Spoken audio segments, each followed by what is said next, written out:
এই দেখছি আবু জাহান, আপনার মালের মধ্যে ঝামেলা রয়েছে, ইনফরমেশন না না আমার দোকানে কোনো ভেজাল মাল নাই। আপনি কাজ করতে পারেন, আপনি এই কাজ করতে পারেন। আমার দোকানে কোনো ভেজাল মাল নাই।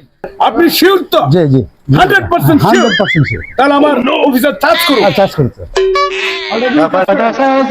আমি বলছি আমার বাইকনাটা যে এই মালটা এখানে রাখছি না, তবু রাখছি। আমি কি করি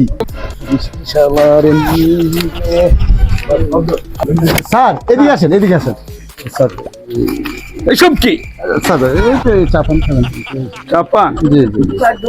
আচ্ছা এই শুনো, এখানে যত মাল আছে সব ঠিক আছে, কোনো ভেজাল নাই। আবু জাহান সাহেবের মাল সবচেয়ে ভালো মাল। হ্যাঁ স্যার বাঁচাইছো না আমারে? ঠিক আছে, মতো আমরা বিদায় নিচ্ছি, আসি। জি জি জি। ভালো থাকবেন। দোয়া করেন স্যার। কত বিচার দেখছি, 2টা রেহা দিলে সেই দিকে জায়গা, আর আমার আছে চাষ করতে। এটা দোষটা তোমার বাইক না, এটাও লাগলো না। এই ভাষণে আমার তো মনে হচ্ছে আমি এখন কি করি, আমার তো সমস্যা মধ্যে করছি।